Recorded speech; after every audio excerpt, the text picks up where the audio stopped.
پتھر ہٹا کے لاش سے زینب نے دی صدا، کیا تم میرے حسین ہو؟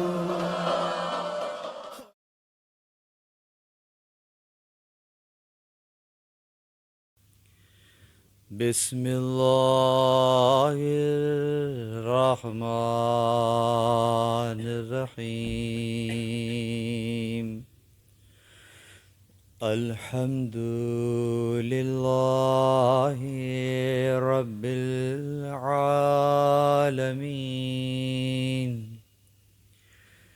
الحمد للہ الذی دلع لسان الصباح بنطق تبلج وصرها قطع الليل المظلم بغياهب تلجلج، وأتقنا صنع الفلك الدوار في مقادير تبرج، وشعشع ضياء الشمس بنور تهجج، الذي دل على ذاته بذاته وتنزه عن مجاونسة مخلوقاته وجل عن ملامة كيفياته، الذي قرب من خطرات الظنون وبعد عن لحظات العيون، وعلم بما كان قبل أن يكون، ثم الصلاة والسلام وتحية والإكرام على رسول ثقلين رحمة للمشرقين والمغربين، جد الحسن والحسين، سيدنا ومولانا بالقاسم محمد، اللهم صل على محمد وآل محمد، وأهل بيته الطيبين الطاهرين المعصومين المظلومين المنتجبين، الذين ذهب الله عنهم الرجس وطهرهم تطهيرا،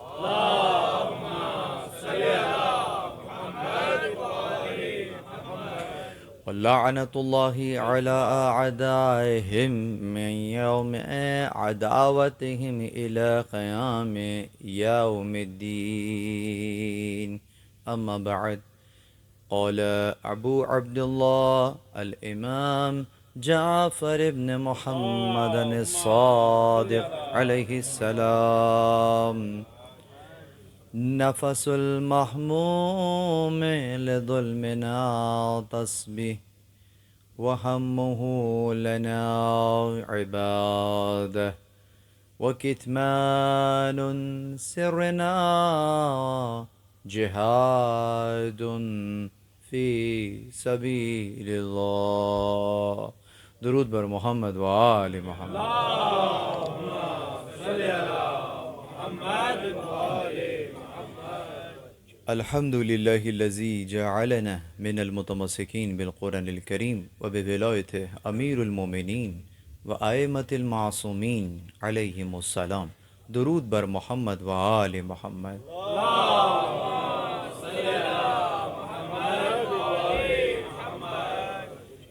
تمام تر تعریفیں خدائے وحدہ لا شریک کے لیے. درود اور سلام محمد اور اہل بیت محمد علیہ الصلاۃ والسلام کی ذوات مقدسہ پر. حمد ہے اس خدا کی کہ جس نے ہمیں اور آپ کو قرآن کریم، ولایت امیر المومنین اور دیگر ائمہ علیہم السلام کی ولایت و ولایت سے متمسک کیا. پروردگار عالم کا لطف ہے، احسان ہے، توفیق ہے کہ اس نے آپ کو اور ہمیں یہ ایک اور موقع عنایت فرمایا ہے کہ 2 محرم الحرام کو ہم اس عزاخانے میں نہ فقط یہ کہ اپنی ذمہ داری بلکہ احساس ذمہ داری کا عملی ثبوت پیش کرتے ہوئے فرش عزا پر موجود ہیں، اور ہر بار کی طرح انشاءاللہ اس فرش عزا سے نا ختم ہونے والا رزق پا رہے ہیں، یعنی وہ رزق پا رہے ہیں کہ جو باقی رہنے والا ہے. گزشتہ شب جس موضوع کو آپ کے سامنے پیش کیا تھا وہ حقیقت عزا اور عزاداروں کی ذمہ داری قرار پایا تھا. آج کی یہ تقریر گزشتہ سے پیوستہ ہے اور اسی تقریر کا دوسرا حصہ ہے. گزشتہ شب ہم نے حقیقت عزا کو سامنے رکھا تھا کہ عزا کا معنی لغوی معنی دل جوئی کا ہے، کسی کے لیے ہمدردی کرنا، کسی کو تسلی دینا، یہاں تک کہ اگر اسی عزا کو باب تفعیل میں لے جائیں تو پھر یہی تعزیہ بنتا ہے. یعنی اس اعتبار سے عزا اگر یہاں سے ابواب میں لے جائیں تو وہاں تعزیہ کسی کو تسلی دینا یا کسی کی دل جوئی کرنے کے معاملے میں آتا ہے. یہی چیز اس اعتبار سے جب آپ کسی کے گھر خدا نخواستہ کہیں میت ہو گئی ہو تو تعزیت کرنے جو جاتے ہیں اس میں بھی یہی عنصر چھپا ہوتا ہے کہ اس کی دل جوئی کے لیے آپ وہاں پر موجود ہیں. تو وہاں پر ہر طرح کے لوگ ہوا کرتے ہیں، اور یہیں سے ہم عزا کا معنی لے لیں گے، اور خاص وہ عزا جو کہ خاص اہل بیت علیہم السلام کے لیے برپا کی جا رہی ہے. اس کا معنی کس اعتبار سے رہے گا تو وہ کل کی گفتگو سے اگر متصل کریں تو وہ یوں ہی ہے کہ جسے ہم رونا کہہ رہے ہیں، یعنی جیسے ہی ہم نے عزا کہا تو ذہن میں رونا آیا. رونا عزا ہو سکتا ہے لیکن رونا فقط عزا نہیں ہے، یعنی مصادیق میں سے آ سکتا ہے. جیسے دلجوئی کہہ رہے ہیں تو ہاں رونے سے دلجوئی ہو سکتی ہے، لیکن ضروری نہیں ہے کہ رونے ہی سے دلجوئی ہو رہی ہو. یہ ممکنات میں ہے، ممکن ہے ہو، ممکن ہے نہ ہو.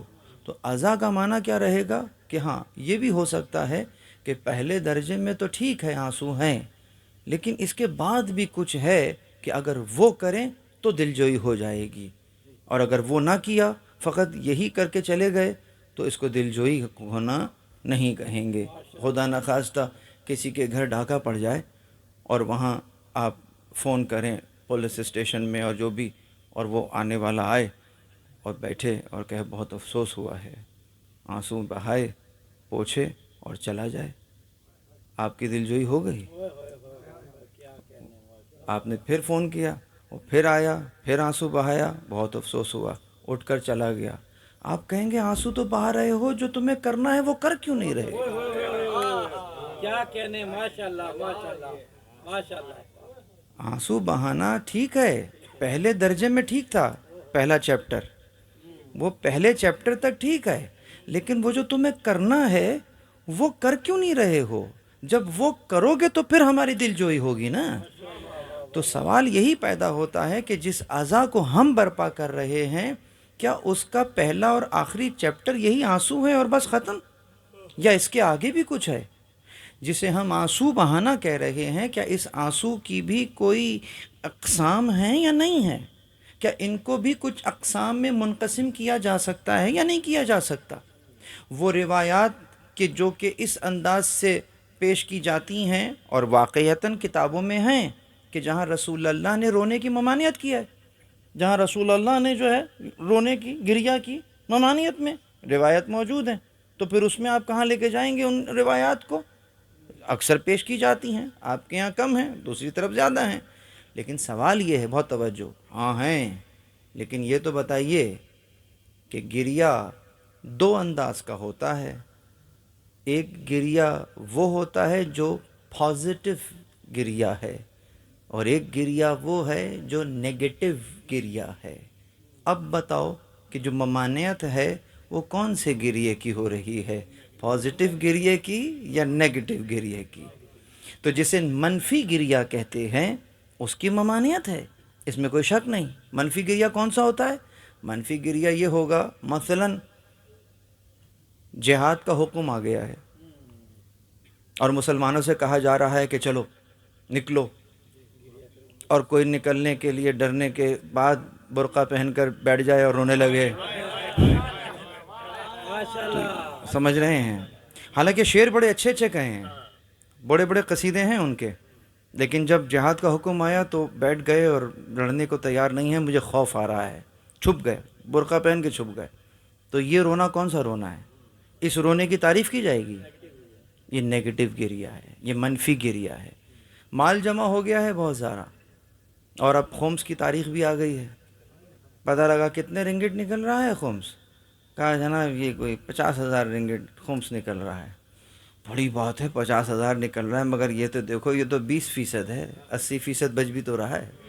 تو مگر وہاں پر نظر نہیں جا رہی اور تکلیف بہت ہو رہی ہے نکالتے ہوئے، تو مال بعد میں نکلا، آنکھوں سے آنسو پہلے نکلے۔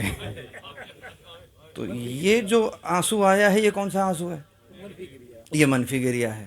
تو اب یہاں پر جو آئے گا وہ سب منفی گریہ ہوگا، اس میں یقیناً تو رسول اللہ مدح کریں گے یا اس کی ہجو کریں گے؟ ہجو کریں گے، منع کریں گے، یہ بھی منفی گریہ ہے۔ اسی طریقے سے اگر کوئی خوف زدہ ہو کر دشمن کے آگے گیا ہے اور خوف زدہ ہو گیا اور خوف زدہ ہو کر رونا شروع کر دیا ہے، بہت محتاط گفتگو ہے، اتنی زور سے ہے کہ باہر بھی آواز جا رہی ہو، تو پھر کیا وہ کون سا گریہ ہوگا؟ وہ منفی گریہ ہوگا۔ لیکن اس کے برعکس جسے آپ پازیٹو گریہ کہتے ہیں، وہ کون سا گریہ ہے؟ وہ گریہ ہے، اور وہ رسول اللہ کے سامنے بھی ہوا، وہ انبیاء نے گریہ کیا۔ کس کس نبی نے گریہ؟ حضرت نوح کا نام کیا تھا بائی دا وے؟ ان کا تو نام ہی نوح ہے نا۔ نوح کا مطلب کیا ہے؟ رونا۔ تو اگر ہم مطلقاً رونے پر پابندی کریں گے اور رونے کو ہی منع کریں گے تو حضرت نوح کو کہاں لے کر جائیں گے؟ تو اگر رونے پر ہی ہم کہیں گے کہ جناب منفی گریہ ہے اور فلاں ہے، تو پھر یعقوب کو کہاں پر لے کر جائیں گے؟ اگر ایک بیٹے کی جدائی میں اتنا روئے کہ آنکھیں سفید ہو گئی ہیں، تو جو فخر یوسف ہو ان کے لیے کوئی رو رہا ہو تو وہ منفی گریہ کیسے ہو سکتا؟ تو اس انداز سے اگر گفتگو کو سامنے رکھا جائے اور آپ سے کوئی کہے کہ مثال کے طور پر یہ رونا تو بڑا عجیب ہے، یہ کیوں ہوتا ہے، تو اس کے جواب میں آپ اس کو کیا ممکنہ جواب دیں گے؟ بہت توجہ، میں آپ کے ممکنہ جوابات کی بات کروں گا اور پھر انہی جوابات میں سے ایک سوال آپ کے سامنے رکھوں گا۔ اب اس میں کیا ہے، جیسے میں نے پہلے گزشتہ سال بھی غالباً عرض کیا تھا، آیت اللہ بہرانی کی کتاب ہے دعوت الحسینیہ، اس کے اندر آپ بیان فرماتے ہیں انواع البکا، انواع البکا، بکا کی انواع، اقسام، اور انہوں نے اس میں بیان فرمایا تقریباً 10-12 اقسام ہیں، میں چیدہ بیان کرتا ہوں، اور ایک خاص ہے جس کو الگ سے رکھتا ہوں، وہ ٹیپ کا مصرع ہے، وہ بعد میں بیان کروں۔ پہلا کیا ہے؟ وہ ہے، اس کو کہتے ہیں، پہلا ہے بکا الرحمہ، رحمت کا گریہ۔ یہ رحمت کا گریہ کون سا ہے؟ رحمت کا گریہ یعنی جب احد کی جنگ ختم ہوئی ہے اور واپس آئے ہیں تو مدینہ میں ہر گھر سے ہی آوازیں اٹھ رہی تھیں، کہاں کہاں شہادتیں ہوئی تھیں، کوئی زخمی تھا، کرا رہا تھا، رسول اللہ گزر رہے ہیں، ایک گھر میں خاموشی ہے۔ کون سا گھر تھا وہ؟ حضرت حمزہ۔ آپ کی آنکھ میں آنسو آ گئے اور کہا کہ چچا حمزہ کے لیے کوئی رونے والا نہیں ہے، کہ حضرت حمزہ کے گھر میں کوئی بھی نہیں تھا۔ اچھا، اب یہ بات صحابہ نے سنی اور رسول نے کچھ کہا نہیں ہے، بس ایسے ایک سوال کیا کہ ان کے لیے کوئی رونے والا نہیں، یہ کہا کہ آپ چلے گئے۔ اب انصار نے اپنی عورتوں کو بھیجا ان کے گھر میں۔ رات کے وقت رسول اللہ تہجد کے لیے اٹھتے ہیں تو آوازیں آ رہی ہیں کچھ رونے کی۔ کہا یہ کون لوگ ہیں، کون گریا کر رہا ہے؟ کہا یہ انصار کی عورتیں ہیں، حمزہ کے گھر میں جمع ہیں اور ان کے لیے رو رہی ہیں۔ آپ نے دعا کے لیے ہاتھ بلند کیے، پروردگار ان آوازوں پہ اپنی رحمت نازل فرما۔ یہ بکا الرحمہ ہے، رحمت کا گریہ ہے، ٹھیک ہے۔ دوسرا قسم بکا کی، اس کو کہیں گے بکا الفقدان، یعنی کسی کو مس کر کے رونا، کسی کو مس کر کے رونا۔ آپ بھی کہنا اللہم انا نشکو فقد نبینا وغیبت ولینا، آپ پڑھتے بھی ہیں، ہم شکایت کر رہے ہیں تجھ سے کہ نبی ہمارے درمیان میں سے اٹھ گئے، چلے گئے، ہم نے وہ زمانہ نہیں دیکھا۔ تو ہم ایک پروردگار سے تو کر سکتے ہیں نا گلہ اس انداز سے، خالق ہے، عبد ہیں ہم، تو اس انداز سے کر رہے ہیں، ہم دعا کے اندر جملے ہیں۔ تو وہ یہ فقد نبینا، یہ وہی فقدان کا ہے، یعنی بکا الفقدان۔ اس کی مثال یہ ہے، آپ تو بہت اچھی طرح سمجھ جائیں گے کہ اگر کوئی یہاں پڑھنے آیا ہوا ہے اپنے گھر کو چھوڑ کر، اور یہاں اس کا کوئی جان پہچان کا کوئی بندہ نہیں ہے، اور یہاں بیمار ہو جاتا ہے اور یہاں تکلیف میں مبتلا ہو جاتا ہے، اور جب واپس گھر پہنچتا ہے تو اپنی ماں کو بتاتا ہے کہ والدہ گرامی میرے پاس اس رات کو ایک ایسی کیفیت آئی تھی میرے اوپر کہ مجھے بخار تھا اور میں تڑپ رہا تھا اور کوئی پانی بھی پینے والا جو ہے پلانے والا نہ تھا۔ تو جب یہ والی بات مطلب اس انداز سے، بلکہ اس کو اگر وہ اس انداز سے پیش کرے تو اور وہاں پر یہ یہاں پر رونا شروع کر دے کہ کاش میری ماں یہاں ہوتی تو وہ میری مدد بھی کرتی، میرے یہ بھی کرتی، تو میں رو رہا تھا اس وقت، تو یہ رونا کون سا رونا ہوگا؟ اگر یہ یہاں رو رہا ہے کہ یہاں اگر میری ماں ہوتی تو مجھے یہ وقت دیکھنا نہ پڑتا، تو اس بندے کا رونا کیا ہے؟ یہ بکا الفقدان ہے۔ یہ جب یہاں رو رہا ہے تو یہ بکا الفقدان کہ اس کو مس کر کے رو رہا ہے کہ اگر وہ یہاں ہوتی تو یہ نہ ہوتا۔ اسی ایگزامپل کو دوسری طرف سے پلٹ دو تو بکا کی تیسری قسم بن جاتی ہے، اور وہ ہو جائے گی بکا عدم الحضور ہے، عدم الحضور، ایبسنس کا گریہ۔ اب وہ فریم آف ریفرنس ادھر لوٹ جائے گا کہ جب یہ بات یہ اس کو بتائے گا ماں کو کہ ماں میرے اوپر یہ کیفیت طاری ہوئی تھی، تو اب ماں رونا شروع کرے گی۔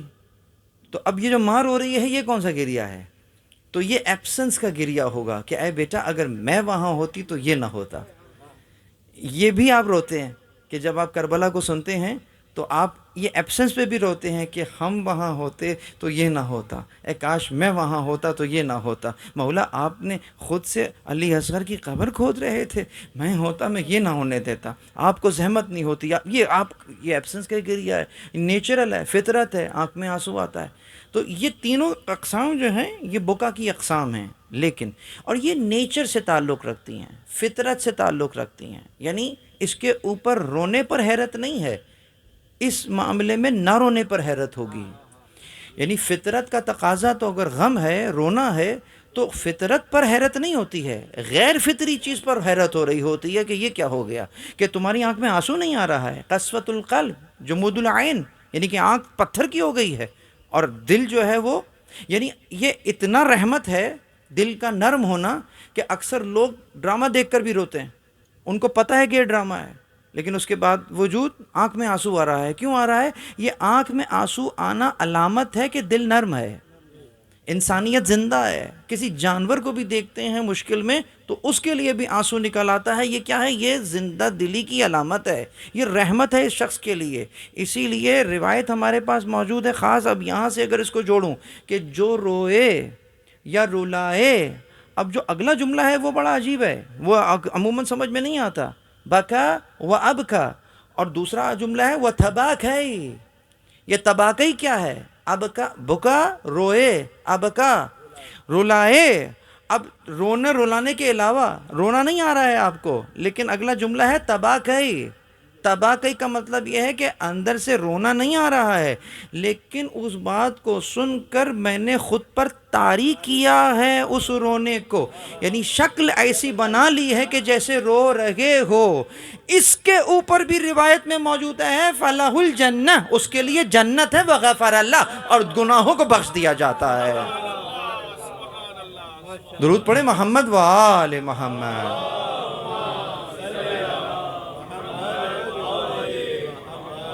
تو نہ فقط رونا، نہ فقط رلانا، کہا کہ اگر رونا نہیں آیا ہے، فقط رونے کی شکل بنائی ہے تو اس کے لیے بھی جو ہے وہ جنت ہے اس اعتبار سے عزیزم۔ تو گویا کچھ تو اس رونے میں ہے، لیکن سوال میرا یہ ہے کہ یہ جس کو آپ ابھی فطرت میں رونا کہہ رہے تھے، جو کوئی فطری عمل ہے کہ جانوروں کو بھی دیکھا تو رونا آ گیا، تو وہ جو روایات ہیں کہ اگر مچھر کے پر کے برابر بھی آنسو آیا ہے تو جنت واجب ہو گئی ہے، تو کیا وہ یہی والا آنسو ہے جو بے اختیار آ گیا ہے؟ کیا وہ یہی آنسو ہے کہ جو فطرتاً آ گیا ہے، کہ جو کسی ہندو کو بھی آ جائے گا، جو کسی عیسائی کو بھی آ جائے گا؟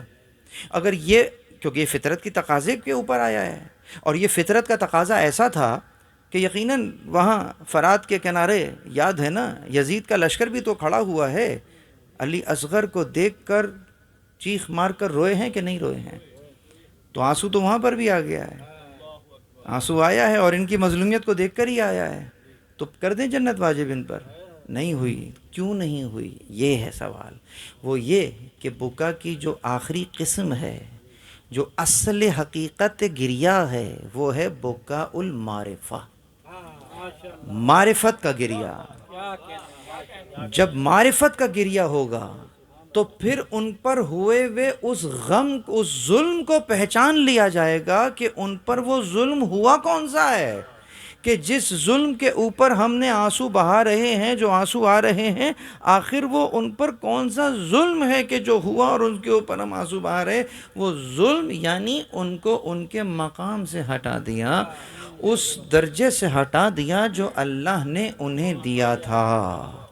رسول اللہ نے جو وعدہ لیا تھا اس وعدے سے لوگ مکر گئے، اس کا غم ہے، اور اس سے مکرنے کا نتیجہ کربلا کی صورت میں نظر آنے لگا۔ تو پس اس اعتبار سے اگر ہم دیکھ رہے ہیں کربلا، یعنی کہ اس اعتبار سے اس رونے کو اگر سمجھیں تو ہمیں پہلے غدیر کو سمجھنا پڑے گا، جس کو کہیں کہ حقیقت غدیر کو سمجھیں گے تو اس اعتبار سے اگر دنیا غدیر کو سمجھ لیتی تو کربلا نہ ہوتی۔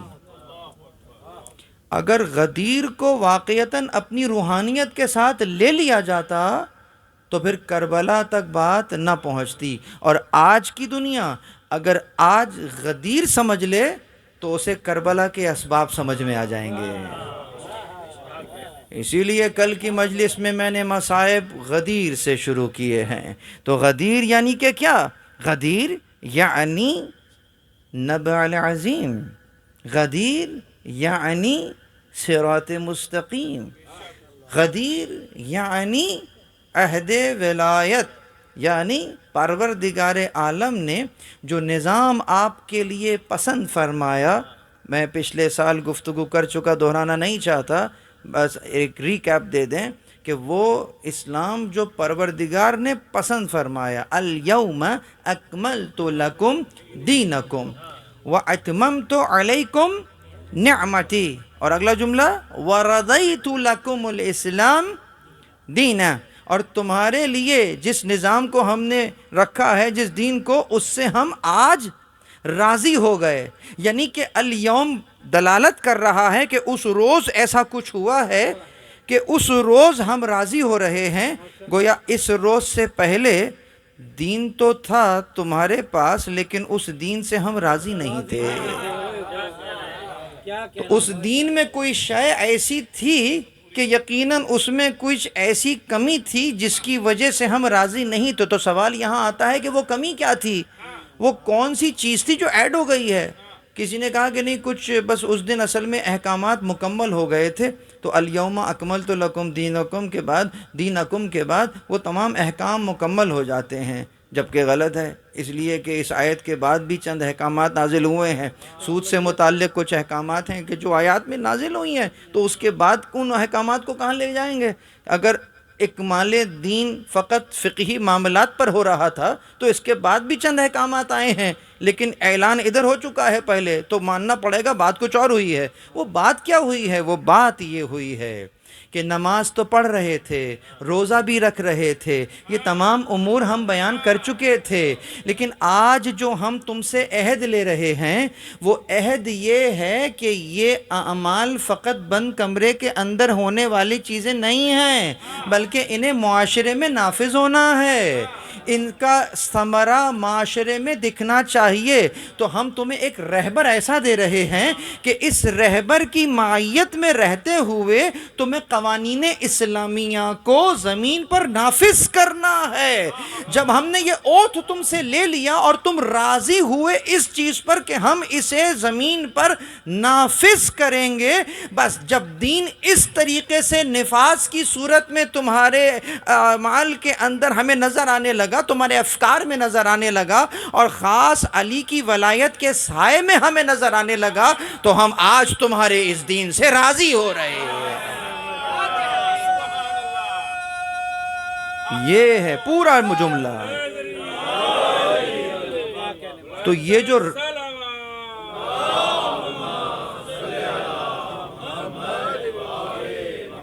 اس کا معنی یہ ہوا کہ آج کے دن یہ جو رضایت دین ہے، یہ آج کے دن ہم تمہارے دین سے راضی اس لیے ہو رہے ہیں کہ اب تم اسے امپلیمنٹ کرنے والے ہو۔ اسی لیے ہم نے دیکھا کہ وہ تحریک رسول اللہ کی جو مکے سے چلی تھی، کتنے سال گزار دیے رسول اللہ نے مکے میں؟ 13 سال گزارے ہیں مکے کی زندگی میں۔ اس کے بعد مدنی زندگی شروع ہوتی ہے۔ ابھی کتنے سال وہاں گزار چکے مکمل؟ 10 سال مدینہ میں گزار دیے۔ اچھا ابھی موجود ہیں کہاں پر؟ بہت توجہ، مدینہ میں آتے ہی کام کیا کیا ہے سمجھیے، یعنی کہ وہ جو ریکوائرمنٹ ہے وہ کیا تھی کہ جو تمہیں بیان کر رہے ہیں قولوا لا الہ تفلحوا، وہ پہلے کی بات تھی، اب ذرا اپڈیشن ہو گئی، محمد رسول اللہ بھی کہنا ہوگا، اور پھر اس کے بعد کیا کرنا ہوگا؟ یہ بیان کر رہے ہیں مدینہ میں کہ جو بیان کر چکے ہیں، now this is time to implement all those things، اب یہاں کی امپلیمنٹیشن ہوگی۔ اسی لیے بتائیے پہلا کام کیا کیا ہے؟ اسلامی فلاحی ریاست کی بنیاد ڈال دی آپ نے۔ یعنی اب میں کہہ سکتا ہوں کہ رسول اللہ کی وہ تحریک جو مکے سے چلی تھی، وہ مدینہ پہنچ کر ایک حکومت اسلامی میں ڈھل گئی۔ یعنی حکومت اسلامی کیا معنی؟ یعنی وہ قانون قدرت جو پروردگار نے آپ کے لیے پسند فرمایا ہے اسے زمین پر نافذ کرنا، اور اس قانون کے مقابلے پر اگر کوئی آ جائے اسی کا نام طاغوت ہے، اس طاغوت کو رد کرنا۔ طاغوت کہتے ہیں طغا، طاغی، یعنی وہ کہ جو سرکش ہو جائے، خدا کے مقابلے پر آ جائے۔ خدا کے مقابلے پر اگر کوئی اپنا قانون لے آئے تو ہم کہیں گے تم پر بھی لعنت ہے، تمہارے قانون پر بھی لعنت ہے۔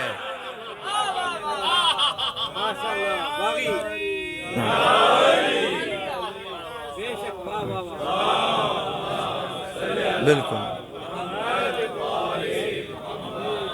بالکل، جیسا کہ بھائی بھی فرما رہے ہیں، واقعی اس کو باغی بھی کہہ سکتے ہیں، اس کو طاغی بھی کہیں گے۔ طاغی طغا سے ہے، سرکش اور سرکشی کرنے والا طاغی ہے، اور جو جس انداز سے ہم کہہ رہے ہیں طاغوت، یعنی وہ جو خدا کے مقابلے پر آ جائے۔ یہ کب آیا، کہاں آیا، اور کس نے یہ ہمیں سکھایا کہ جب کبھی اس انداز کا معاملہ ہو، یہی کربلا۔ کربلا ہی تو درس مقاومت دیتی ہے۔ یعنی اگرچہ تذکرہ 8 محرم کو ہوتا ہے، میں آج کر رہا ہوں، یعنی کیا؟ غازی کے لیے امان نامہ لایا گیا ہے کہ آپ کے لیے، آپ کے بھائیوں کے لیے امان نامہ ہے، حسین کی بیعت سے ہاتھ اٹھائیے، ادھر آ جائیے۔ تو کیا جواب دیا؟ میرے لیے امان نامہ لائے ہو اور نواسہ رسول کے لیے کوئی امان نہیں۔ یہ یعنی کہ اپنی ذات کے اوپر اولویت کس کو دی؟ رسول اللہ کے نواسے کو۔ کہا میرے لیے امان ہے، رسول اللہ کے نواسے کے لیے کوئی امان نہیں ہے۔ اچھا یہ اس کو سمجھانے کے لیے ہے کیونکہ وہ رشتہ داریاں دکھا رہا تھا نا، تو رشتہ داریوں میں انہوں نے بھی یہی انداز اپنایا، لیکن اصلاً حقیقت کیا ہے سمجھیے، یعنی حضرت ابوالفضل کو ایک پیکیج مل رہا تھا، اور اس پیکیج میں ان کے لیے تو بینیفٹ ہی بینیفٹ تھا، لیکن ان کے حجت زمان کے لیے بے سر و سامانی تھی، ان کے لیے تنہائی تھی، وہ بے امان ہو رہے تھے۔ تو غازی نے اصول دے دیا کہ اگر دنیا تمہیں کوئی پیکیج آفر کر رہی ہو اور تمہیں پیکیج ملنے کے بعد تمہارا امام زمان بے امان ہو رہا ہو تو لعنت ہے تمہارے پیکیج پر بھی، لعنت ہے پیکیج دینے والے پر بھی۔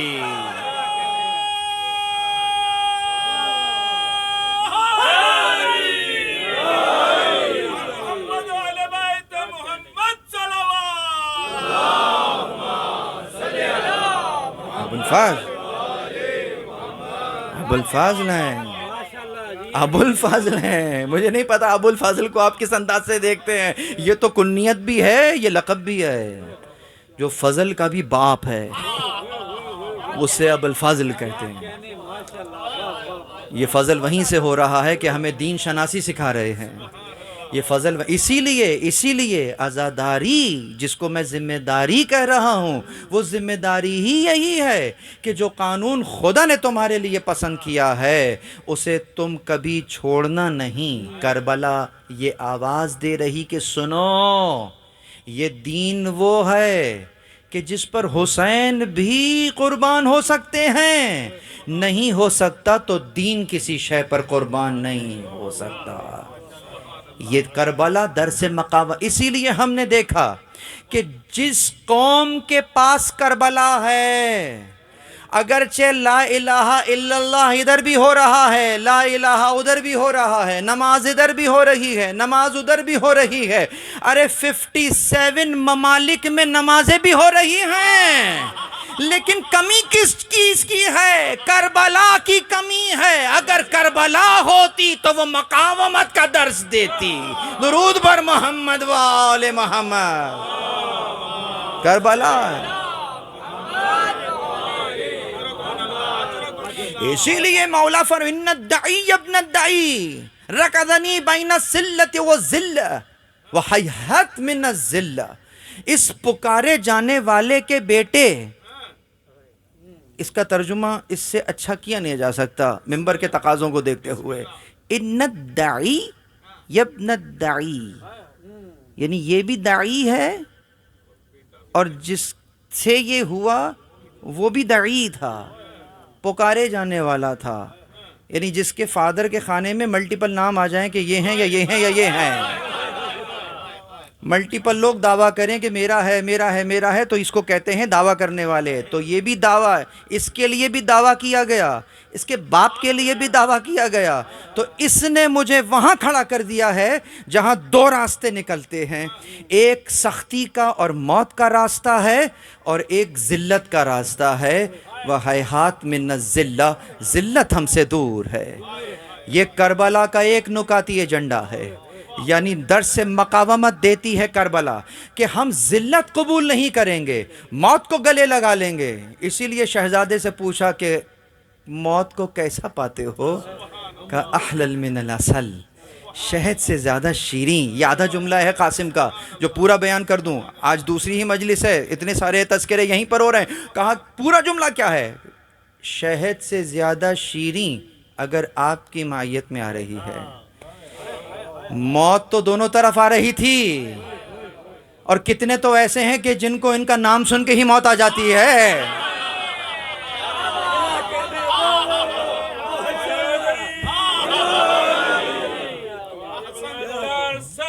موت تو دونوں طرف،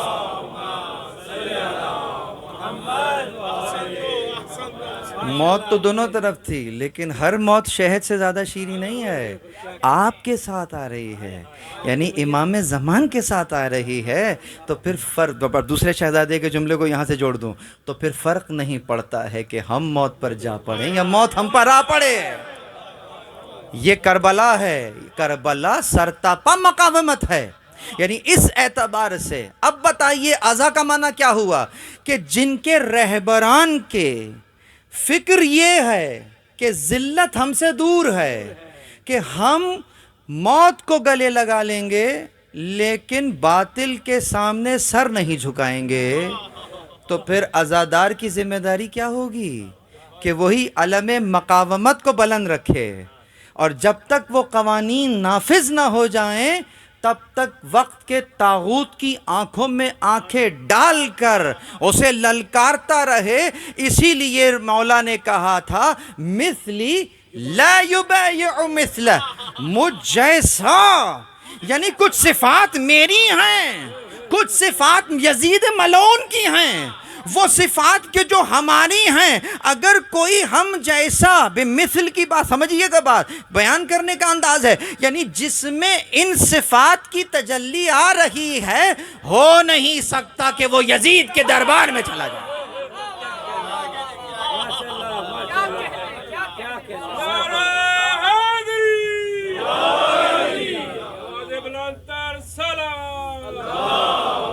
مقام ہے. اب ان مطالب کو ذہن میں رکھ کے اگر گریہ ہوگا تو وہ کون سا ہوگا؟ وہ بکائے معرفت ہے، وہ معرفت کا گریہ ہے. اسی لیے شام میں ایک شخص تھا، بی بی زینب کی سواری کے قریب قریب آ کر رو رہا تھا. تو بی بی نے اس کو ڈانٹا، کہا دور ہو جاؤ ہم سے. تو روتے روتے کہنے لگا میں آپ کا چاہنے والا ہوں. کہا جھوٹ بولتے ہو، اگر تم ہمارے چاہنے والے ہوتے تو یا تو تمہارا سر نوک نیزہ پر ہوتا یا تم اسیروں میں ہوتے. یہ کیسا چاہنے والا ہے کہ جو کھلا چل رہا ہے ادھر ادھر؟ ہم اسیر ہیں، ہمارے مردوں کے سر نوک نیزہ پر ہیں، اور تم ہم سے محبت کا دعویٰ کر رہے ہو اور تمہیں کوئی پوچھ بھی نہیں رہا ہے. یہ جھوٹ ہے، یہ ایسا ممکن نہیں ہے. تو پس عزیزم اس اعتبار سے جسے کہیے غدیر، یعنی جسے ہم صراط کہیں، جسے راستہ کہیں. آج صراط مستقیم کی بھی حقیقت کو بیان کرنا ہے نا. اگر قرآن کریم کی طرف جائیں، کل میں نے میزان بیان کیا تھا، آئیے آج صراط بھی بیان کرتے ہیں.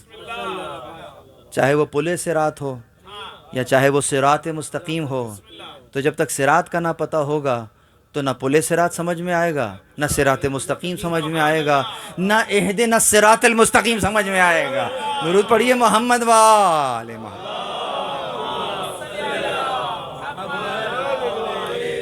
اچھا، قرآن کریم میں راستے کے عنوان سے بہت سے الفاظ ہیں.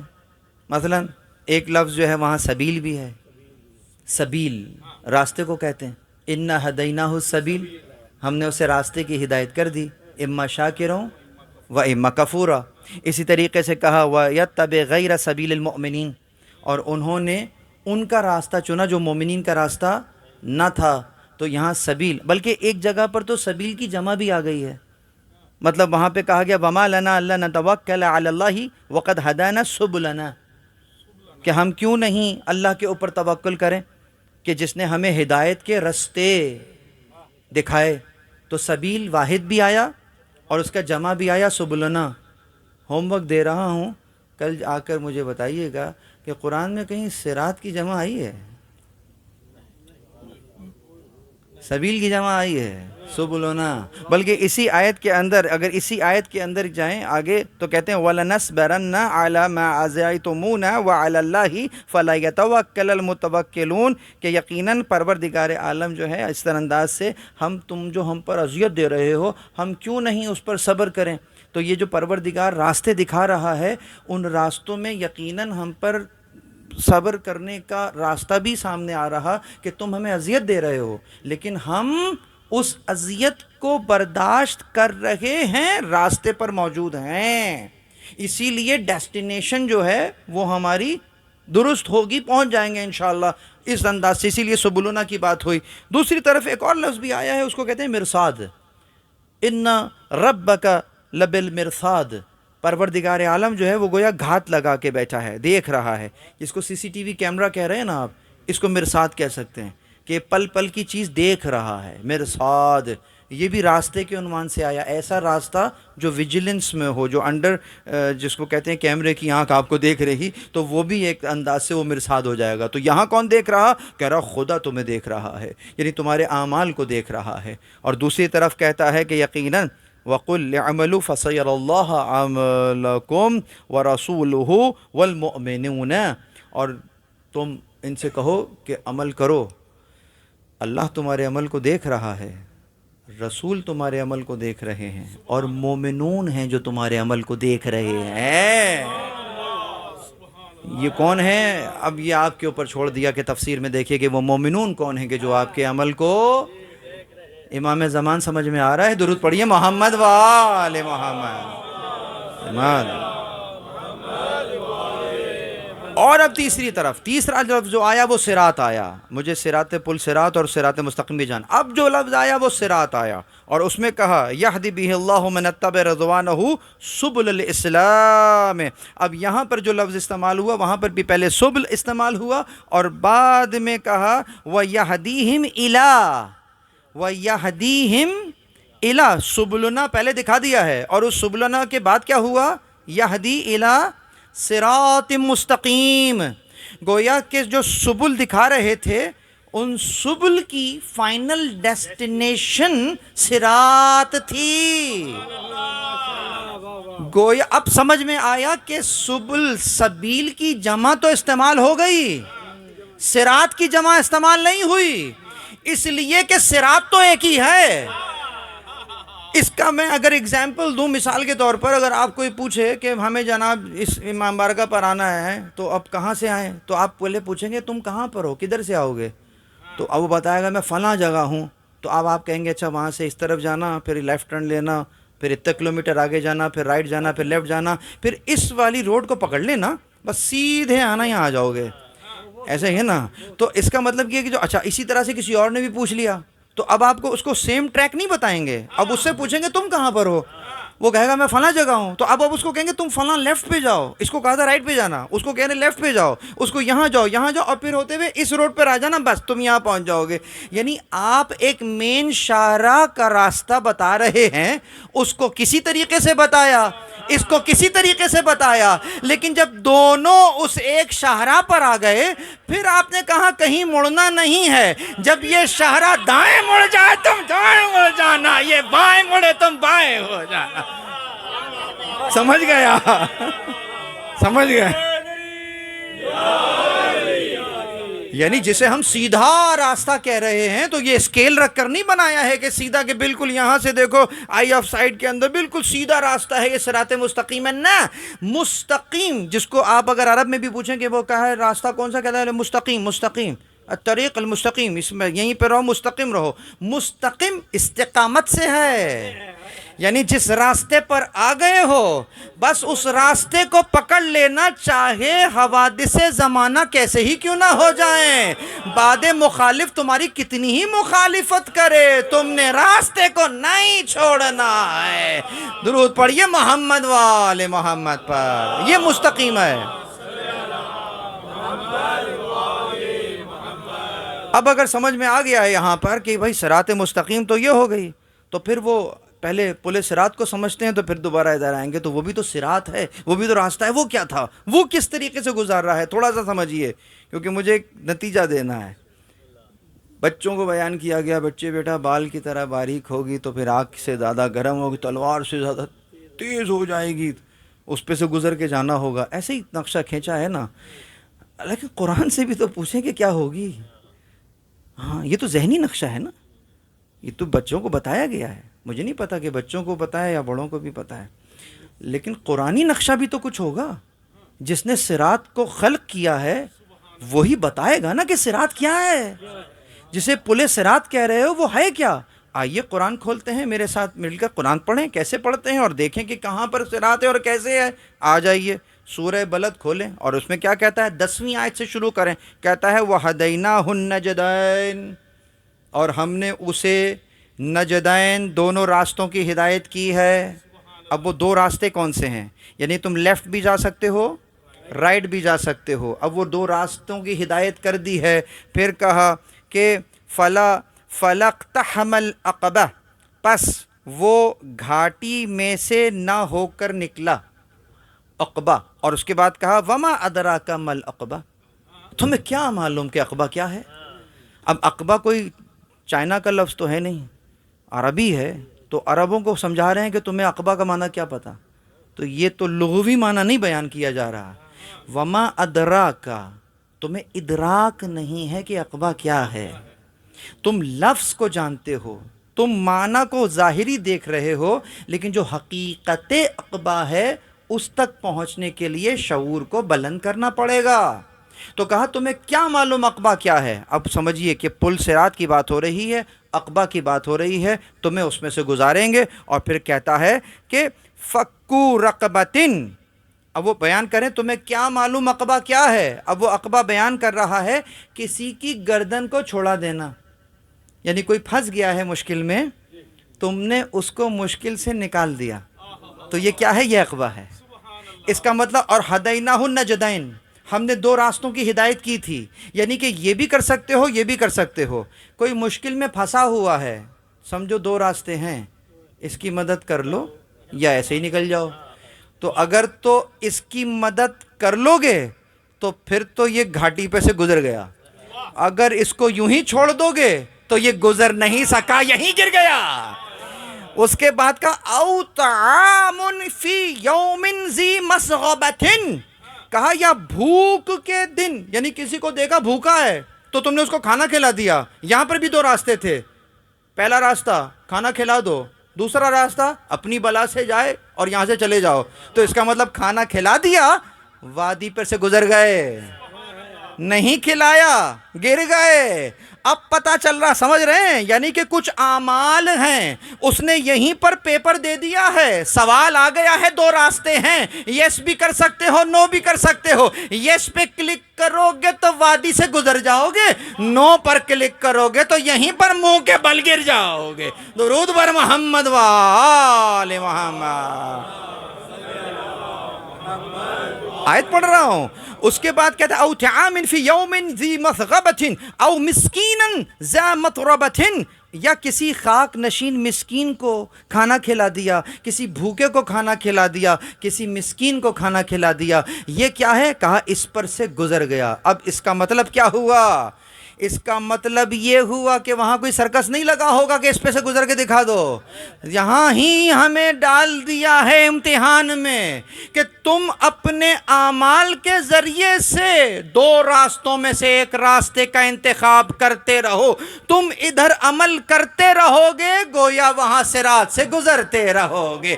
اس عمل کی تجسیم دیکھنا چاہو گے تو اس عالم محشر میں اس عمل کی تجسیم صراط پر آرام سے گزرتے ہوئے دیکھ لو گے۔ درود بر محمد و آل محمد۔ سمجھ میں آیا؟ سمجھ میں آئی؟ صراط مستقیم۔ اب آ جائیے صراط، اگر ایکشنز کی بات ہو رہی، افعال کی بات ہو رہی اور وہاں صراط بنتا جا رہا ہے تو پھر اب مجھے کہہ لینے دیجئے۔ وہ کہہ رہا ہے اہدنا الصراط صراط مستقیم پر قائم رکھ۔ راستہ کون سا؟ ابھی بیان کرتا ہوں، لیکن سمجھیے کون صراط مستقیم؟ تو اب اس کو بیان کرنا ہے آگے کہ صراط مستقیم کیا ہے۔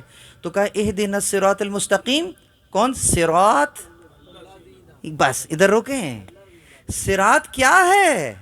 اب وہ یہ نہیں کہہ رہا صراط کا مطلب وہ شاہراہ ہے، صراط کا مطلب فلاں جگہ چلے جاؤ بورڈ لگا ہوا ہے، نہیں، صراط تو الذین ہیں، صراط تو کچھ لوگ ہیں، صراط الذین، کہا صراط کون سی؟ وہ لوگ الذین انعمت علیہم، جن پر ہم نے اپنا انعام نازل کیا ہے۔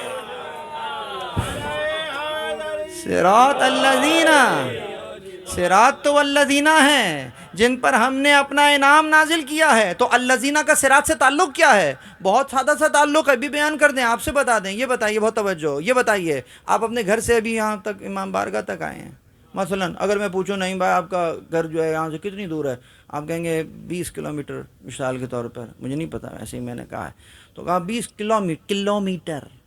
یہ جو کلومیٹر آپ نے ناپا ہے یہ کس چیز کا ناپا ہے؟ یہ ڈسٹینس جو آپ نے کور کیا ہے، ایسا ہی ہے نا، بہت توجہ۔ یعنی کہ اگر آپ کہیں سے ٹریول کر کے آئے ہیں، میں آپ سے پوچھوں کہ کتنا ٹریول کر کے آئے ہیں، تو آپ کہیں گے 20 کلومیٹر۔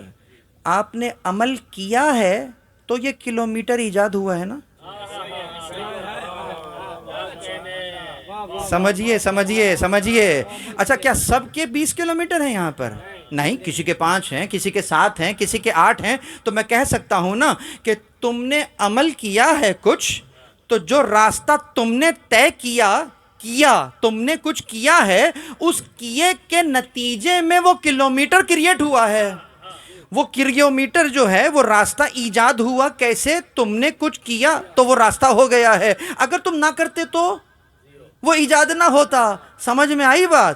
اسی لیے کہا جا رہا کہ صراط الذین، کچھ الذین ایسے ہیں کہ وہ عمل کرتے رہتے ہیں، صراط بنتا جاتا ہے۔ اسی لیے کہا اے پروردگار، علی کو نہیں حق کو ادھر پھیر دے جدھر علی مرجع۔ کیا کہنے، کیا کہنے،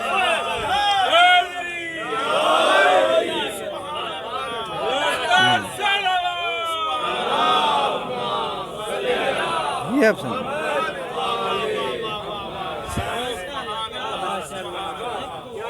یہ نہیں کہا کہ علی کو ادھر پھیر دے جہاں حق مڑ جائے، نہیں نہیں، حق کو ادھر پھیر دے۔ یہ میرے جملے تھوڑی ہے، رسول اللہ کی دعا ہے کہ یار اے اللہ حق کو ادھر پھیر دے جدھر علی پھر جائیں۔ تو اب سمجھ میں آ رہا ہے حق یعنی کہ کیا؟ آپ تلقین پڑھتے ہوئے کہتے ہیں نار حق، جنت الحق، صراط حق، وہ سب کیا ہیں؟ حق ہیں۔ کہاں پھر رہے ہیں؟ جدھر علی پھر رہے ہیں۔ تو میں کہہ سکتا ہوں نا کہ یہ ادھر ادھر جاتے چلے جا رہے ہیں، نقش قدم صراط مستقیم بناتا چلا جا رہا ہے۔ اس صراط مستقیم پر قائم و دائم رہو۔ اب یہاں تک تو میں نے آیتیں پڑھی ہیں نا، اسی مفہوم کو لے جائیے تفاسیر کے اندر تو آپ کو نظر آ جائے گا۔ چھٹے امام بھی فرما رہے، آٹھویں امام بھی فرما رہے، کہتے ہیں نحن طریق الواضح وصراط المستقیم، اور پھر کہا وَنَحْنُ مِن نِعْمَةِ اللَّهِ عَلَى خَلْقِهِ، نعمت ہم ہی تو ہیں، طریق الواضح ہم وہ واضح راستہ ہیں، ہم ہی تو ہیں جسے صراط مستقیم کہہ رہے ہیں، اور ہم ہی تو ہیں جو لوگوں پر نعمت ہیں، یعنی یہ وہ ہیں کہ جن پر فقط نعمت نازل نہیں ہوئی ہے بلکہ ان کے ذریعے سے نعمت تمام ہوئی۔ ہم نے اتمام نعمت ان کے ذریعے سے تمہارے اوپر کیا ہے، یہ جو وعدہ ہے اس انداز سے۔ اب بتائیں اسی نظریے سے اسی بات کو ہم مختلف انداز سے دیگر تفاسیر میں بھی دیکھ رہے ہیں تو ہمیں نظر آ رہا۔ درود پڑھیں محمد و آل محمد۔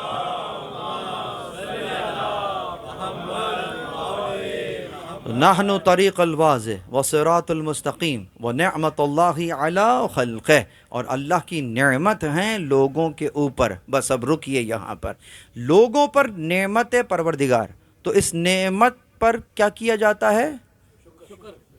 شکر کیا جاتا ہے۔ تو شکر کیسے کیا جاتا ہے؟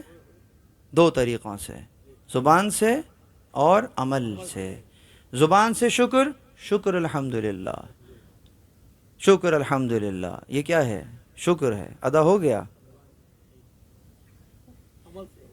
اب یہاں پر ایک بات نوٹ کر لیں، یہ جو شکر الحمدللہ کہا ہے نا، یہ توفیق پروردگار سے کہا ہے، تو یہ اللہ کی توفیق ہونا بھی ایک نعمت ہے۔ تو اب اس نعمت پر ایک اور شکر ادا ہوگا۔ آپ پھر کہیں گے شکر الحمدللہ، کہا یہ بھی توفیق سے کہا ہے، یہ بھی توفیق پروردگار ہے۔ اب اس نعمت پر ایک اور شکر آ گیا۔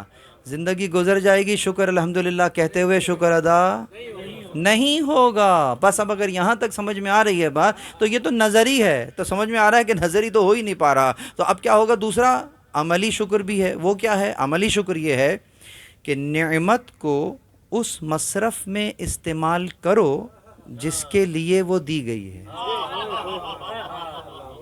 یہ شکر نعمت ہے، یہ شکر نعمت ہے۔ نعمت کو اس مصرف میں استعمال کرو۔ میں نے آپ کو تسبیح دی کس لیے؟ کہ آپ تسبیح پڑھیں گے۔ آپ نے کیا کیا؟ فرینڈ شپ بینڈ بنا لیا۔ تو یہ کیا ہوا؟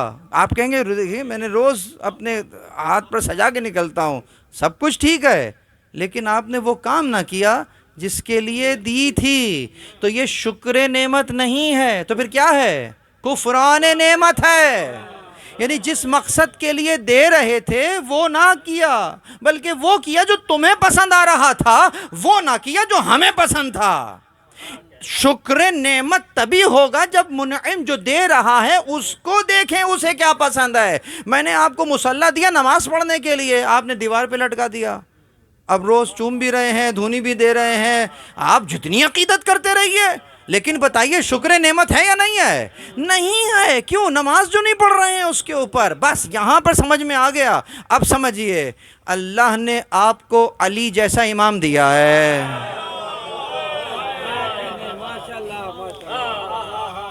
وہ نعمت نہیں ہے، نعمت عظمیٰ ہیں۔ جو نعمت عظمیٰ ہے اس کا شکر کتنا ہوتا ہے؟ شکر کا مطلب یہی ہوگا جس مقصد کے لیے دے رہے ہیں اس مقصد کو پا لیا، شکر نعمت ہے۔ اگر وہ مقصد ہی نہ پایا، اسی کو تو کفران نعمت کہہ رہے ہیں۔ عزا تمہیں ملی ہے، عزا کا شکر کیا ہے؟ عزا کے ذریعے سے وہ شے پا لی جائے کہ جس کے لیے عزا دی گئی ہے۔ اگر وہی نہ پایا تو پھر عزادار تو نظر آ رہے تھے لیکن عزا نہیں منا رہے تھے، شکر ادا نہیں کر رہے تھے۔ اسی لیے اللہ نے جملے کو سمجھیے گا، کل اور پرسوں کی تقریر سے بھی مل جائے گا، اور وہ یہ کہ اللہ نے علی کو دیا تھا اس لیے نہیں کہ ہم نام لکھ کر دیوار پہ لگا دیں اور دیوار سجا دیں۔ علی دیوار سجانے کے لیے نہیں آئے ہیں، کردار سجانے کے لیے آئے ہیں۔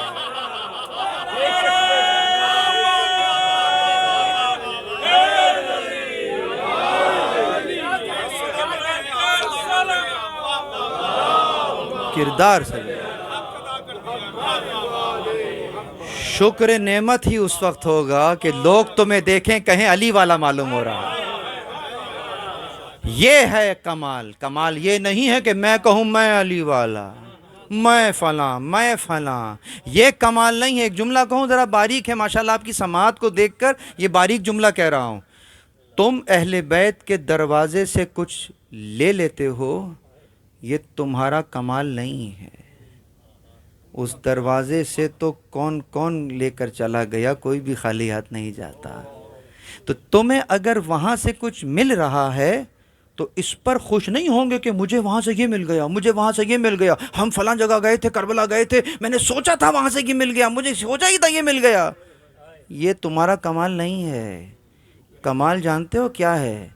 کمال یہ ہے کہ تم اہل بیت کو کچھ پیش کرو اور وہ اس میں سے قبول کر لیں، یہ کمال ہے۔ تم نے انہیں کچھ پیش کیا اور انہوں نے تمہاری کمائی کو قبول کر لیا، اس سے بڑھ کر اور کوئی بات نہیں۔ اب تمہیں شتیتا کے چاول یاد آ جائیں گے کہ بڑے بڑے لوگوں کے تحفوں کو واپس کر دیا، لینا تھا تو وہ اس ضعیفہ کے چاول تھے، وہ کہاں رکھے ہوئے ہیں؟ کیوں؟ کیا تھا ان چاولوں میں؟ خلوص چھپا ہوا تھا۔ انہیں مال و متاع نہیں چاہیے، انہیں خلوص، خالص تم چاہیے ہو۔ اگر آپ کچھ پیش کر رہے تو ہم وہ چاول بھی قبول کر لیں گے، ٹھکرانے پہ آئیں گے تو لال و جواہر کو بھی ٹھکرا دیں گے۔ درود بر محمد و آل محمد۔ بس عزیزاں، بس عزیزاں۔ تو اس اعتبار سے اگر عزا کو دیکھ رہے ہیں، اور یہاں پہ میں نے سورہ بلد پڑھ لی تھی، تو آئیے ذرا ایک نقطہ اور عرض کرتا چلوں کہ سورہ بلد شروع ہو رہی ہے لا اقسم بہذا البلد۔ سمجھو، ترجموں کو تو میں پہلی ذمہ دار نہیں ہوں، میں تو آیت کا ذمہ دار ہوں۔ کہا ہم اور ضرور قسم کھا رہے ہیں، کس کی؟ اس شہر کی، مکہ کی، جہاں پہ تم رہتے ہو۔ اچھا اب کیوں وَأَنْتَ حِلٌّ بِهَذَا الْبَلَدِ، یہ واو کیا چیز ہے؟ وَأَنْتَ، اس کو علت کے تو اس کو عطف کے طور پہ نہ لیجئے، حالت لیجئے کہ ہم کھا رہے ہیں اس کی قسم۔ کب؟ کہ تم اس میں رہتے ہو۔ وَأَنْتَ حِلٌّ، تم اس میں یعنی کہ اللہ تعالیٰ رسول اللہ سے کہہ رہا ہے کہ ہم شہر مکہ کی قسم کھا رہے ہیں کہ تم اس میں رہتے ہو، ہم تمہیں دیکھ رہے ہیں، تم اس میں ہو، اس کی قسم کھا رہے ہیں۔ اور اس کے بعد اگلا جملہ وَوَالِدٍ وَمَا وَلَدٍ، اور ایک باپ اور ایک بیٹے کی قسم کھا رہے ہیں۔ یہ باپ اور بیٹا کون ہیں؟ تفاسیر ہیں، بہت سی تفاسیر ہیں کہ باپ کون ہے، بیٹا کون ہے۔ بیان کرنے والوں نے بیان کیا ہے کہ ابراہیم ہیں، اسماعیل ہیں، یہ بھی ہے تفسیر۔ لیکن جب رسول اللہ مکے میں رہ رہے ہیں تو یہاں اب نہ ابراہیم ہے نہ اسماعیل ہیں، ایک باپ ہے، ایک اس کا بیٹا ہے۔ دیکھنا یہ ہے وہ باپ کون ہے، وہ بیٹا کون ہے۔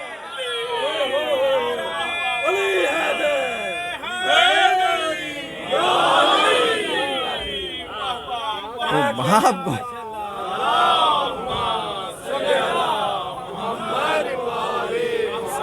ایک فلاں ہے اور اس کا بیٹا ہے، ایک فلاں ہے اور اس کا بیٹا ہے، جس کے بیٹے نے کربلا برپا کر دی ہے، جس کے بیٹے نے آل رسول کو قتل کر دیا ہے۔ ایک وہ ہے اور اس کا باپ ہے، اور ایک وہ ہے جو رسول اللہ کی بھی کفالت کر رہا ہے، اس کا بیٹا رسول اللہ کی نصرت کر رہا ہے۔ درود بر محمد و آل محمد۔ اب تو زندہ ضمیروں کے حوالے کر دیا کہ یہ باپ کون ہے اور بیٹا کون ہے۔ پس عزیزم، یہ تفسیر میں نے آپ کے سامنے جو رکھی، اب اس کو ہم نقلی انداز سے بیان کریں کہ یہاں پر کافی میں روایت موجود ہے۔ پہلے اپنے گھر کی روایت لیتے ہیں۔ کہا یہ کون ہے باپ اور کون ہے بیٹا؟ لکھا امام فرماتے ہیں وَهُوَ عَلِيٌّ وَمَا وَلَدَ مِنْ ائمۃ الاطہار۔ کہا وہ علی ہیں اور ان کے پھر ائمہ اطہار۔ یہ ایک تفسیر آئی۔ پھر دوسری روایت میں آئی، کہا وَهُوَ ابو طالب، وہ ابو طالب ہیں۔ وما ولد علی ابن ابی طالب، اور جو بیٹا ہے وہ علی ابن ابی طالب ہے۔ اور اگر دوسری طرف جائیں تو ینابی المودت، شیخ سلمان قندوزی بلخی قسطنطنیہ کے مفتی اعظم ہیں، انہوں نے اس آیت کے ذیل میں یہی جملات لکھے کہ یہاں باپ سے مراد ابو طالب ہے، بیٹے سے مراد علی ہے۔ پروردگار جہاں رسول اللہ کی اس شہر کی قسم کھا رہے ہیں، اس لیے کہ وہ وہاں رہتے ہیں، تو وہیں پر بھی ایک باپ اور ایک بیٹے کی بھی قسم کھا رہے۔ پس عزیزم، آ گئی نا بات عزا پر کہ کس طریقے سے اب دلجوئی کی جائے گی۔ تو یقیناً اس انداز سے اگر دلجوئی کی بات کی جائے تو یہ نہیں دیکھا جائے گا کہ مجھے کیا پسند ہے، دیکھا یہ جائے گا کہ انہیں کیا پسند ہے، اور جو انہیں پسند ہے ویسے ہی ان کی دلجوئی کی جائے گی۔ تو اب چلیں انہی کی بارگاہ میں چلیں اور ان سے پوچھیں آپ کو کیا پسند ہے۔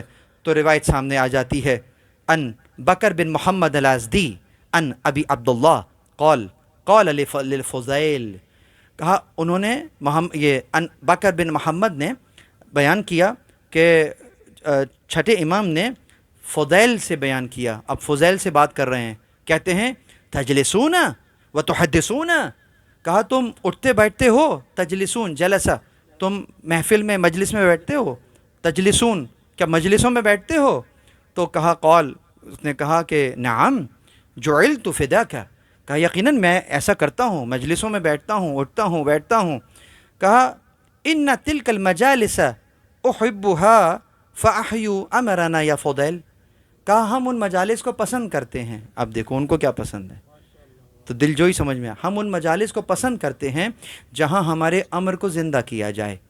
یا فضیل من ذکرنا او ذکرنا عنده فخرج من عینہ مثل جناح الذباب، کہا اے فضیل کہ جو ہمارا ذکر کرے یا اس کے سامنے ہمارا ذکر کیا جائے اور اس کی آنکھ سے آنسو نکل آئے، کتنا؟ کہا مثل جناح الذباب، یعنی مچھر کے پر کے برابر بھی، تو غفر اللہ لہ ذنوبہ، اللہ اس کے گناہوں کو بخش دیتا ہے۔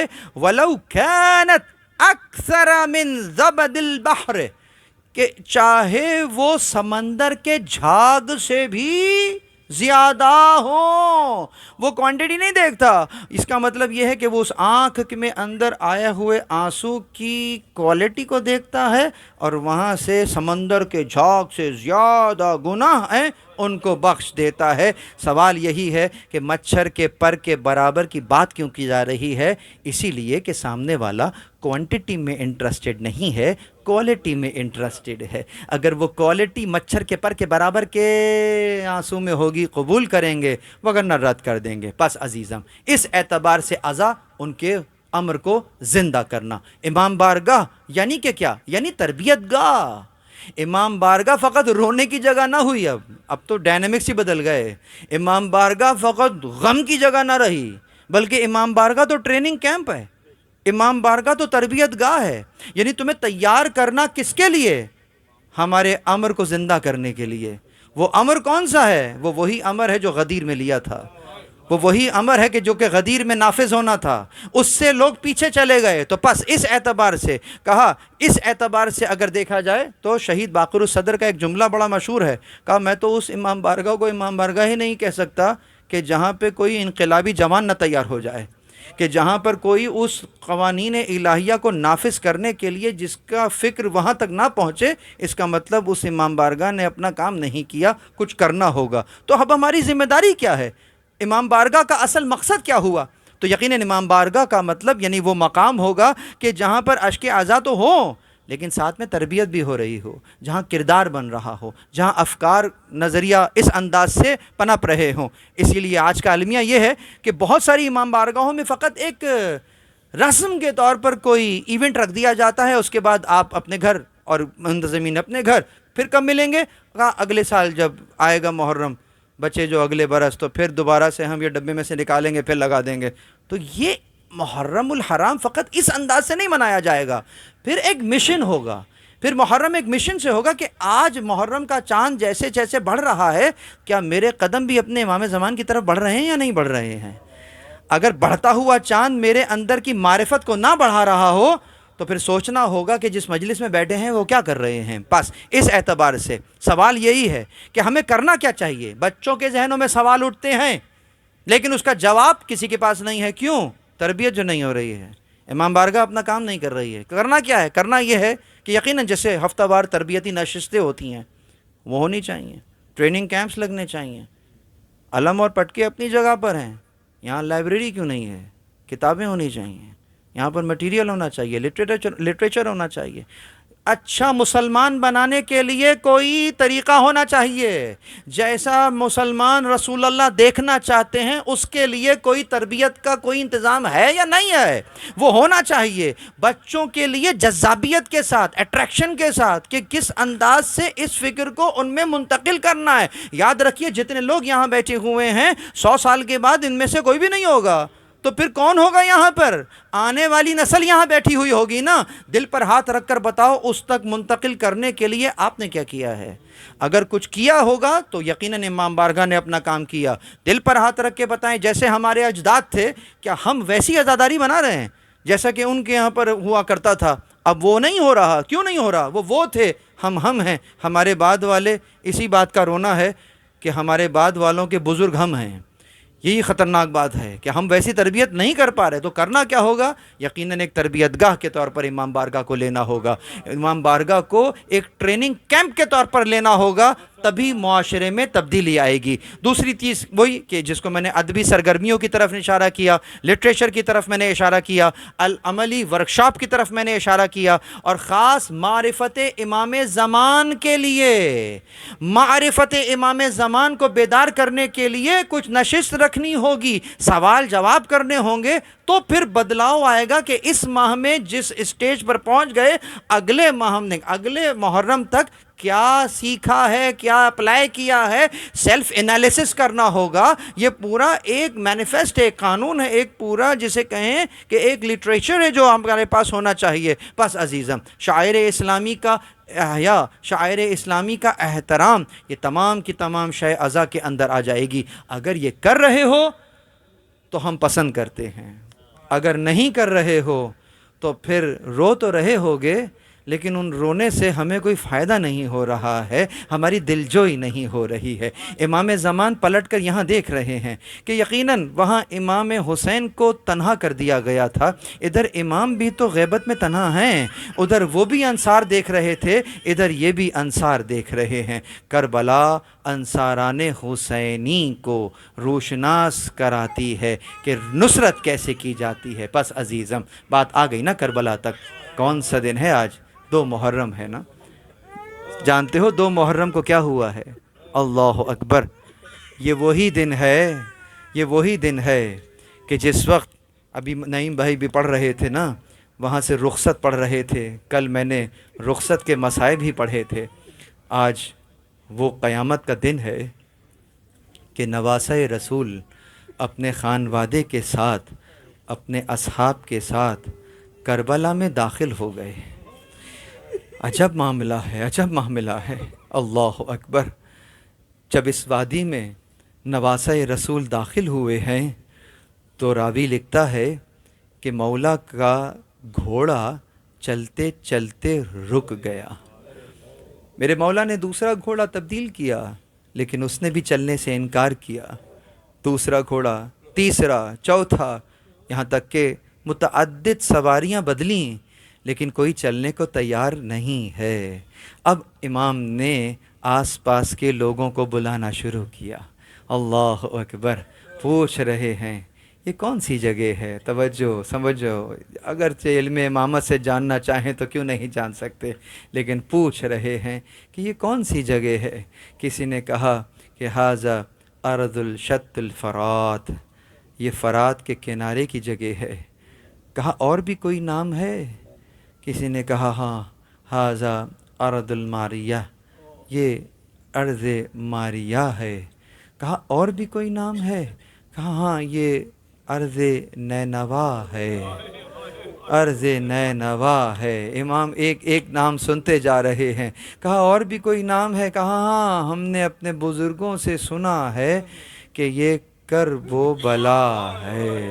بس جب کرب و بلا کا نام آیا، میرے مولا نے ابو الفضل سے کہا عباس یہیں پر خیمے لگا دو، یہیں پر سواریاں بٹھا دو، یہی وہ جگہ ہے جہاں ہمارا خون بہایا جائے گا، یہی وہ جگہ ہے جہاں ہمیں دفن کیا جائے گا، یہی وہ جگہ ہے جہاں ہم محشر میں دوبارہ محشور کیے جائیں گے۔ بس عزیزم، ابو الفضل نے سواریوں کو بٹھانا شروع کیا، خیموں کو لگانا شروع کیا۔ شہزادی زینب کا خیمہ لگا دیا گیا۔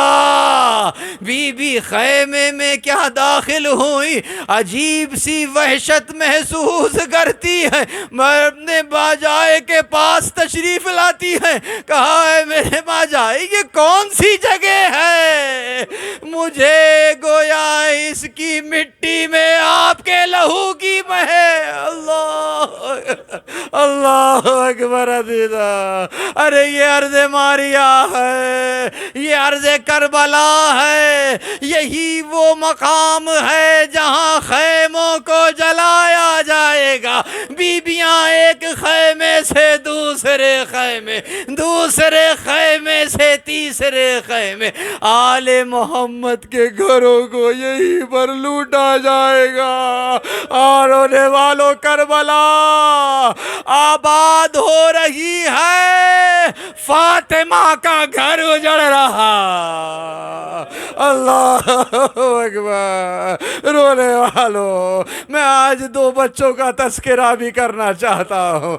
رونے والوں، ایک تو وہ مولا حسین کے وہ قاصد، وہ سفیر مسلم بن عقیل جن کا تذکرہ آپ سن چکے ہیں ذی الحج میں آج ان کے 2 طفلان کا تذکرہ کرنا چاہتا ہوں۔ اللہ اکبر۔ عزیزم ایک بات کو سمجھیے گا، کربلا میں کچھ شخصیات ایسی ہیں جنہیں تلوار سے شہید کر دیا گیا۔ ارے جب شہید ہو گئے تو ان کی یہاں کی مشکل تو آسان ہو گئی ہے نا، لیکن کچھ شخصیات ایسی ہیں کہ جن کو اسیر کیا گیا ہے۔ گویا کچھ نے شہادت کو دیکھا ہے، کچھ نے اسارت کو دیکھا ہے۔ میں مسلم کے 2 بچوں کا تذکرہ کرنا چاہوں گا جنہوں نے اسارت بھی دیکھی ہے، شہادت بھی دیکھی ہے۔ راوی کہتا ہے مجھے نہیں معلوم، بہت مختلف طرق سے مختلف روایات ہیں کہ یہ بچے کربلا سے کوفہ کیسے پہنچے ہیں، لیکن جو بات کتابوں میں لکھی ہے وہ اس انداز سے لکھی ہے کہ یہ بچے کسی طریقے سے کوفہ پہنچ جاتے ہیں۔ ابن زیاد انہیں گرفتار کر لیتا ہے، بابا کو تو پہلے ہی قتل کر چکا ہے، شہید کر چکا ہے۔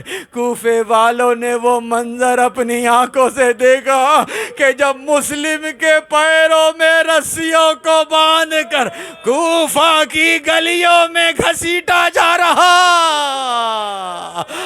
کوفے والوں اسی مسلم کے دو یتیم بچے ہیں۔ اللہ اکبر۔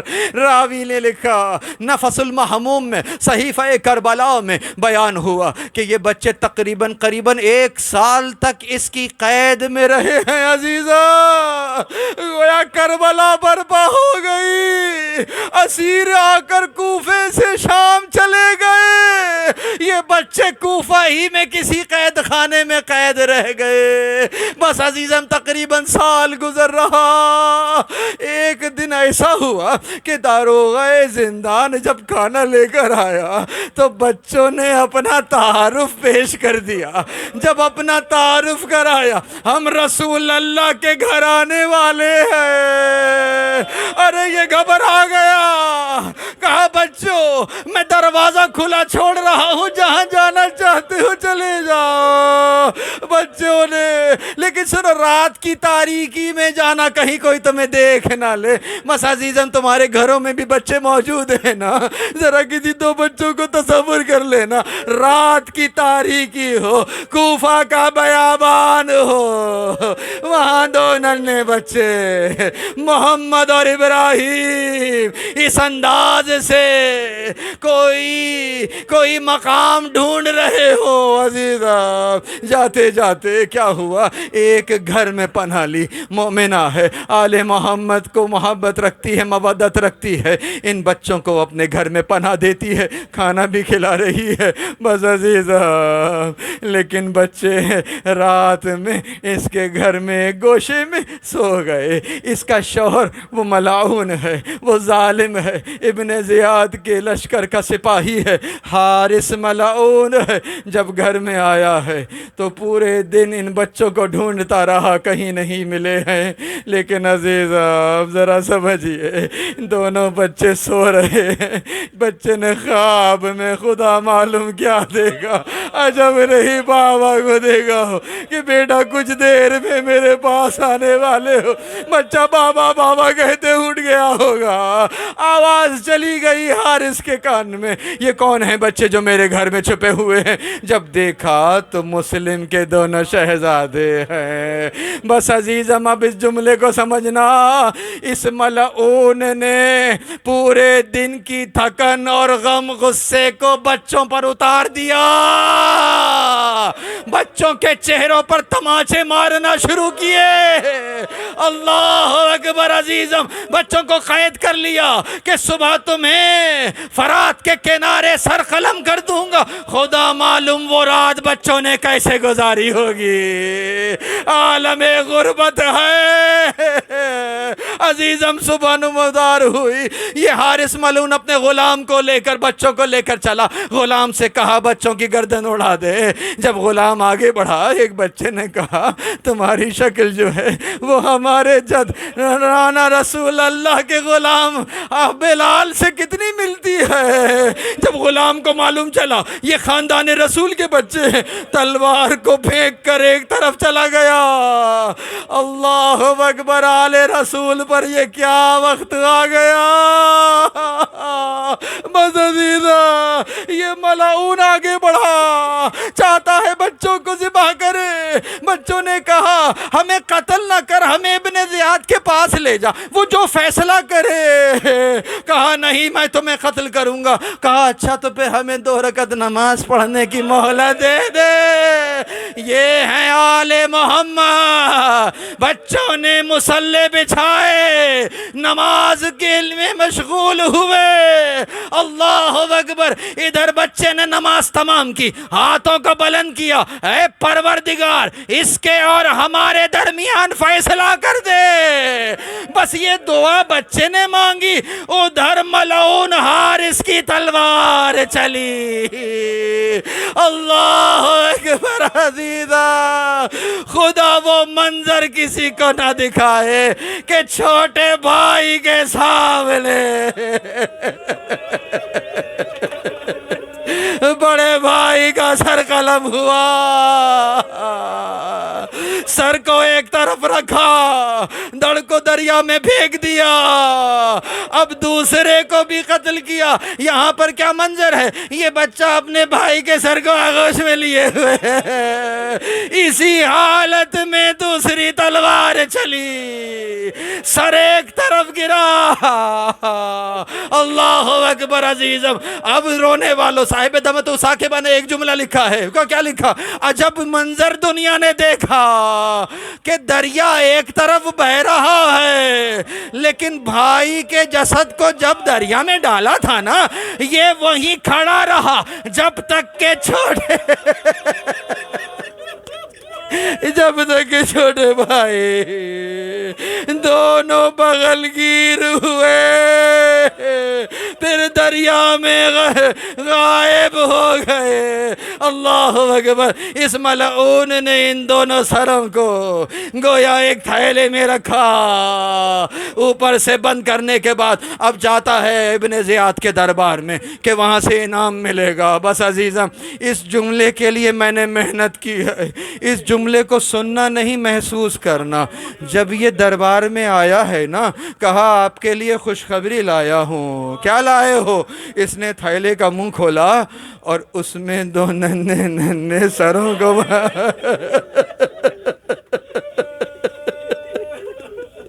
اللہ، اس جملے کو سمجھنا، اس جملے کو سبق سننا نہیں محسوس کرنا۔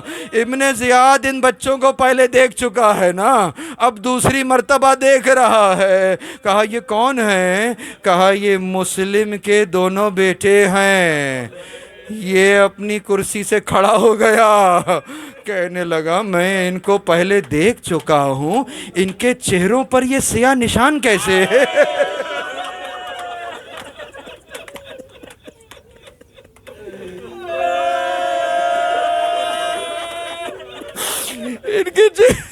ان کے چہروں پر یہ سیاہ نشان کیسے ہے؟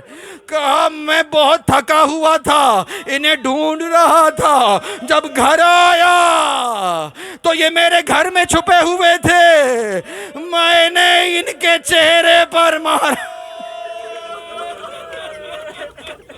اللہ اکبر عزیزہ، یہاں تک آپ نے سن لیا ہے نا، اس جملے کو محسوس کر لیا۔ اب میں تم سے ایک جملہ پوچھوں، آپ تو رو چکے ہیں نا، میں بھی رونا چاہ رہا، مجھے بس ایک سوال کا جواب دے دو۔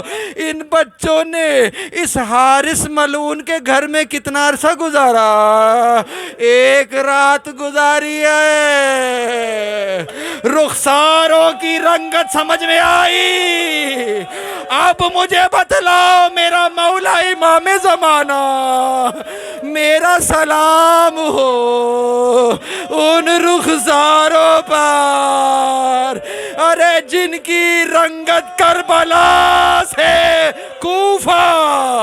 کوفہ سے شام تک تبدیل ہوتی رہی۔ یہ حسین کی سکینہ ہے، یہ سکینہ کا امتحان ہے، یہ بچوں کا امتحان تھا۔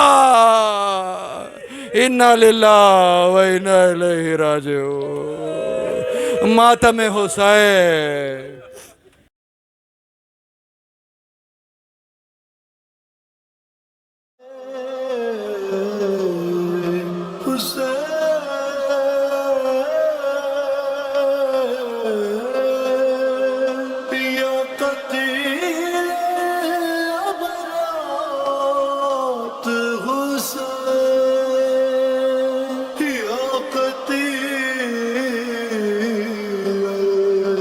برا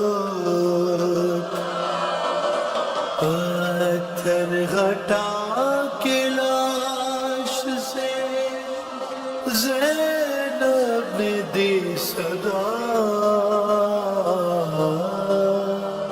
کیا